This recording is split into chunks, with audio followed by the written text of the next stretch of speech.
Hi everyone, welcome back to my channel. Welcome to day, don't know what it is, of Doctor Who December, but welcome. If you are new here, my name is Marie-Clare and we are somewhere in the midst of Doctor Who December, which obviously means 31 consecutive videos relating to Doctor Who. Today, this was another video that was recommended, and actually I thought it would be really lovely just to have a look back at this first Doctor. So this is done by Josh Snares, and it's the best stories of from the first Doctor.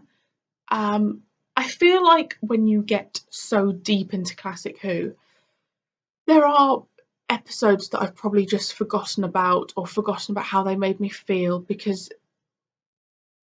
I'm watching so much classic Who and I'm so many stories in that you're not going to remember everything until you've watched it like 2, 3, 4 times. So I'm really excited to see the stories that come up and to see Josh's opinions on some things and how they differ to me. And maybe my mind will be changed about a few things, because I do think, looking back, maybe now there are some episodes that I didn't like at the time, or not didn't like, but weren't my favourites, but maybe now, because of a more nostalgic feel, I don't mind them as much. So let's have a look. This will be interesting. The Time Meddler is Doctor Who at its best, from brilliant comedy moments. And what do you think of that now, A Viking helmet? Maybe. What do you mean, maybe? What do you think it is, a space helmet for a cow? Mystery and intrigue. I must get back to the TARDIS. Yeah, the Time Meddler was good. A brilliant guest cast. And just some beautiful visuals, considering that it was recorded in studio. It's the first time Doctor Who did a historical with heavy science fiction elements. Yeah. And the fact that the writer Dennis Spooner got it right on the first go shows that this really was the future for historical stories. I love the Time Meddler. You can't deny that the Time Meddler really laid the groundwork for this format. The whole bit with the Stephen TARDIS proves himself as a brilliant addition to the TARDIS team and comes into it as a natural. It's a story that has twists and turns, but doesn't rely on them, making it incredibly rewatchable. You can just tell that the cast is having a great time doing it. This story is the one that made me fall in love with the First Doctor era. Okay, hear me out. The Gunfighters is so much fun, okay? The Doctor, Dodo and Stephen land in Tombstone in 1881, where the Doctor tries to find a dentist. You know, I don't think that is a very subtle form of advertising, you. What he gets instead is Doc Holliday, who is a dentist, a gambler, and most importantly, a gunfighter. This story is filled with ungodly music, over-the-top acting, poorly made jokes, and they even attempted to fit an entire western town into a teeny tiny studio. And that's all the good parts. This story and the production is just so ridiculous. People keep giving me guns, and I do wish they wouldn't. From the Doctor getting his teeth pulled out, to Stephen and Dodo having to sing for their lives. It's your last chance of boozing when there's no one to buy. The Ballad of the Last Chance Saloon will never leave your head after you hear it, since it plays every few minutes. William Hartnell is clearly getting his life out of this serial, especially after a few drinks. Yeah, I do see the fun element. But a little glass of milk and I should be only too delighted. Continuing on the theme of historicals, we fall upon Marco Polo. This is a story that has a lot of praise, and in my opinion, rightly so. The TARDIS lands in the Himalayas, the roof of the world, where they meet Marco Polo and decide to journey with them, whilst the Doctor repairs his ship. It's a great example of long-form storytelling and why it can be so effective. The TARDIS team travel with Marco Polo's caravan for months, and the relationship between the characters is so interesting and makes the story character-driven rather than plot-driven. The past or the future? And once again, we're talking about another historical. The TARDIS falls down a ditch in ancient Rome. The team decide to make the best of a bad situation and take a holiday here. The Doctor and Vicky decide to travel, whilst Ian and Barbara decide to relax. No ice, I'm afraid. Well, there's some in the fridge. Ah. Hilarity ensues. Very funny. Where do I begin? The beautiful character moments between Ian and Barbara, where you truly see genuine sparks between the two. The Doctor pretending to play the liar, He's all right, but he's not all that good. The line-related puns. I promise you, I shall try to make it a roaring success. Something that they can really get their teeth into. This is one of those stories I always revisit Oh, exquisite. because it feels like unashamed fan fiction. If I say, and don't make that funny noise. What is it? Maximus Battalion. A fun plot that doesn't take itself too seriously and focuses on our friends in the TARDIS. It's just brilliant, hilarious story writing that makes you remember that Doctor Who had such a brilliant ensemble cast in the Doctor, Barbara, Ian and Vicky. Yesterday. And oh, there's our hissing friend again.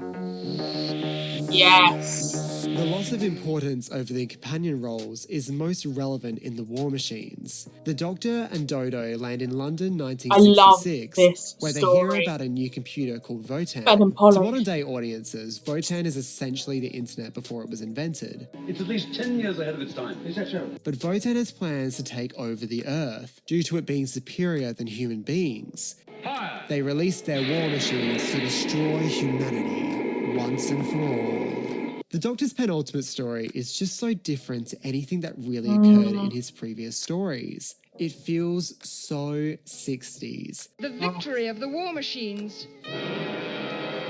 And it's unfortunate that we didn't get many present-day stories as we do in the new series. To a modern audience, this story feels like historical. And I'm sure in like 30, 50 years' time, Rose is going to feel ancient. Yeah. Dodo's departure comes out of the blue. One minute she's there, next minute she's not. I don't see Dodo about. I'm afraid she's gone. She's gone? Gone where, child? Looking back on how important each of the main characters were in the Romans, and then looking at this, Where is she? I very nearly left without her. it's easy to see how much the producers didn't care about the characters anymore. Yes, we've been extremely worried about you. But it isn't all negative, or it wouldn't be number 2. We meet Ben and Polly, the threat of Votan feels huge, and you can even argue that the Bells of St. John is a reworking of this story. For a story about the dangers of the internet, it's still relevant for some people today. Interesting. Also, the main reason it's so high is because Votan refers to the Doctor as Doctor Who, and Votan is the smartest thing on the planet, so Votan must be correct. Just saying. Honourable mentions include the Gunfighters, the Mythmakers, the Chase, and of course, the Edge of Destruction. If I was to ask Votan what his favourite Doctor Who story, I'm sure he would agree with me that the Daleks' Master Plan is the best Doctor Who story of all time. The Daleks have started their conquests of the solar system and the outer galaxies by utilising the Time Destructor, a device that can manipulate time with devastating results. The Doctor and his friends go planet to planet, witness friends dying, and meet with old rivals, all on their journey to stop the Daleks' master plan. I'm afraid, my friends, the Daleks have won. The Daleks' master plan being my favourite Doctor Who story of all time is no secret. I animated the whole thing many years ago with varying success, and it's always my go-to if I want to try out some new 3D models. Charlo Egan, come in. The story is so long and far-stretching. It's easily the most filmic of the stories due to its pure ambition. I always view this serial as its own mini-series, 12 parts telling one huge story. The Daleks have some cracking dialogue. You make your incompetence sound like an achievement. The Doctor wishing the viewers a happy Christmas. Christmas to all of you at home. The horrific yet slightly comedic death of Katarina. The return of the monk, which always catches me by surprise. Sarah Kingdom, played by the incredibly talented Jean Marsh, is such a blessing. Shut up. Brett Fine was my brother. It's full of so much brilliance, and there is no other story I'd like to see return to the archive most. I'll even settle for it to be animated. Just putting it out there. Make it happen. Doctor, I've seen enough of this. Well, my boy, we finally rid this planet of Daleks. Brett! Katarina! What a waste. What a terrible waste. That was very interesting. So, the Dalek Master Plan would not be my number 1. I don't know if it would be in my top 6, you know. The Romans, I forgot how much I loved that story. The whole Barbara and Ian situation was great. My number one for me, I think would be the Space Museum. My number one and two would be the Space Museum and the Keys of Marinus. And I know that's like they're two probably stories that people wouldn't normally go for, but they're the ones that I guess I don't overly look at the script and the writing and all of that. I just go for like a general, that's how it made me feel, and it made me feel good and like an enjoyment. The Aztecs also. The Romans I probably would put in there actually. The Dalek master plan is great, but there are also parts of it that it's not my favourite Dalek story. My favourite Dalek story so far is the Dalek invasion of Earth. That bit where the Dalek comes out of the Thames for me is just like second to none.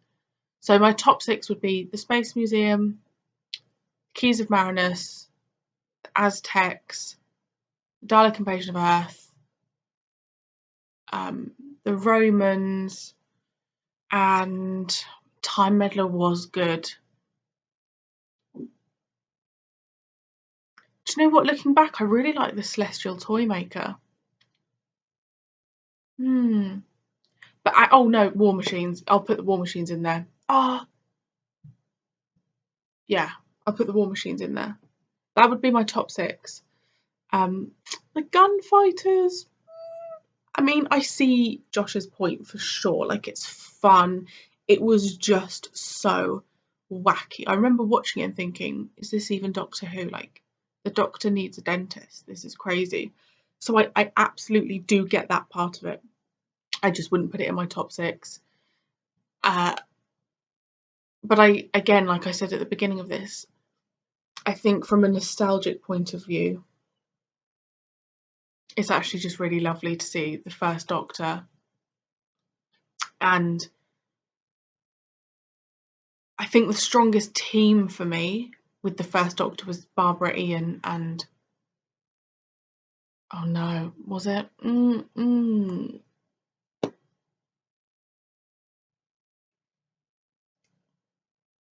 Actually, no, there's 2 equal teams for me.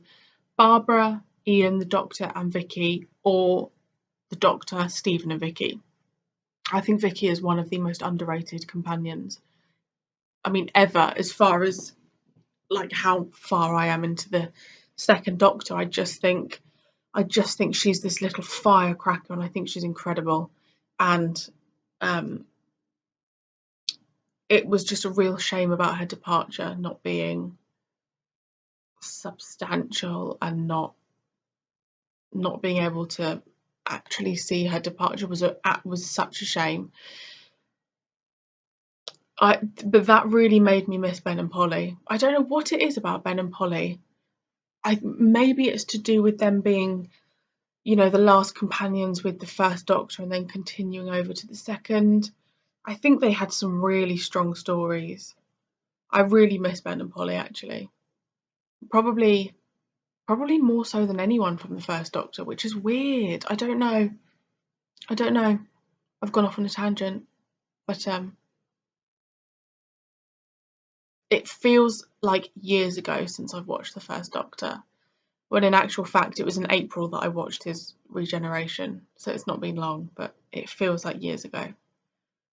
And it's weird watching the first Doctor back, now knowing my feelings towards the second Doctor, which I'm sure I will discuss when I at some point reach the end of the second Doctor, which at the moment, it literally makes me want to cry. I can't bear thinking about it. Anyway, we're not there. Hopefully I don't get there for ages. Yeah, let me know your top 6. If you can't do top 6, do like a top 5, but just let me know your top stories from the first Doctor. I think it's so interesting, and I think it's lovely that we all have different opinions, because we're different human beings. So thank you so much for watching, and I will be back tomorrow for another reaction.